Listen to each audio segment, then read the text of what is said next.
के जितने भी बीएड और एमएड के छात्र होंगे, इनको एक सप्ताह के लिए वहां से छुट्टी करवा करके बेसिक शिक्षा परिषद के विद्यालयों में निपुण कार्यक्रम के आंकलन के लिए उन्हें भेजने की आवश्यकता है। उनकी ट्रेनिंग भी होगी फील्ड में, और फील्ड में ट्रेनिंग के साथ साथ वे वहां जाकर के देखें तो क्या हो रहा है और कैसे उनको कार्य करना है। दूसरा, वे वहां जाएंगे तो उन्हें स्मार्ट क्लास के साथ जुड़ने का अवसर भी प्राप्त होगा, डिजिटल लाइब्रेरी के साथ जुड़ने का अवसर प्राप्त होगा। क्योंकि इन्होंने जब पढ़ा था, याद करना है, बीएड या एमएड के जो बच्चे इस समय अध्ययन कर रहे हैं, अपनी डिग्री ले रहे हैं, इन्होंने जब इन स्कूलों में पढ़ा होगा तब यहाँ बुनियादी सुविधाएं नहीं थी, बालक बालिकाओं के लिए टॉयलेट नहीं रहा होगा, तब वहां पे खेल का मैदान नहीं रहा होगा, तब वहां पे अच्छी फ्लोरिंग नहीं रही होगी, तब फर्नीचर नहीं रहा होगा, तब वहां पे डिजिटल लाइब्रेरी और स्मार्ट क्लास नहीं रही होगी। आज इनमें से ज्यादातर सुविधाएं उन विद्यालयों में उपलब्ध हुई हैं, इसलिए वे जाकर के एक और इसको देखें और देख करके और फिर वहां पर ये भी देखें कि रिजल्ट क्या है।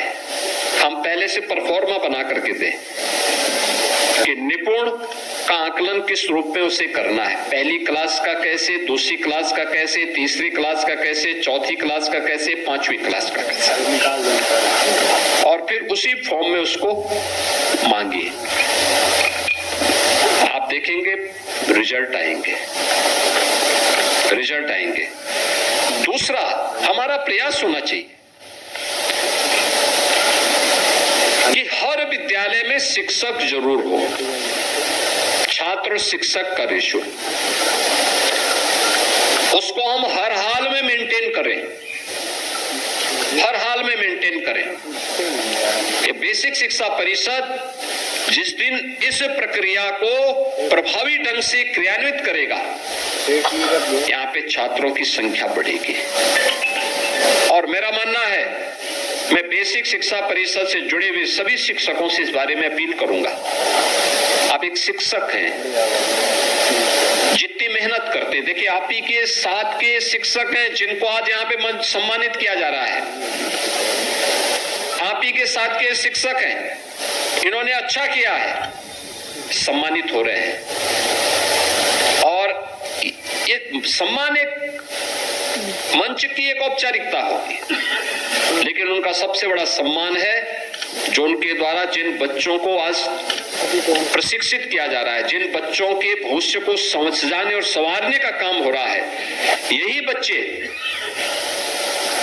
जीवन भर उन्हें स्मरण करेंगे और अपने उस समय जब वह किसी पद और किसी पोजीशन पर जाएंगे तो उन शिक्षकों का स्मरण उनके मन में सदैव होगा।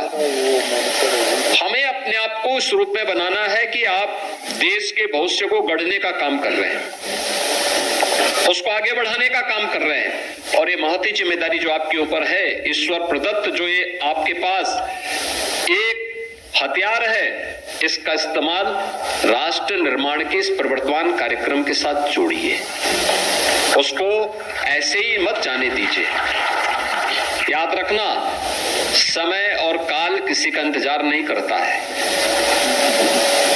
जो भी व्यक्ति उसको अनावश्यक जाया करता है और स्वयं काल के प्रवाह का शिकार हो जाता है। हमें काल के प्रवाह का शिकार नहीं होना है, बल्कि इसके अनुरूप उससे 2 कदम आगे चल करके, आगे बढ़ करके जो दायित्व है हमारे पास है, उस दायित्व के निर्वहन के लिए अपने आप को तैयार। For watching the video.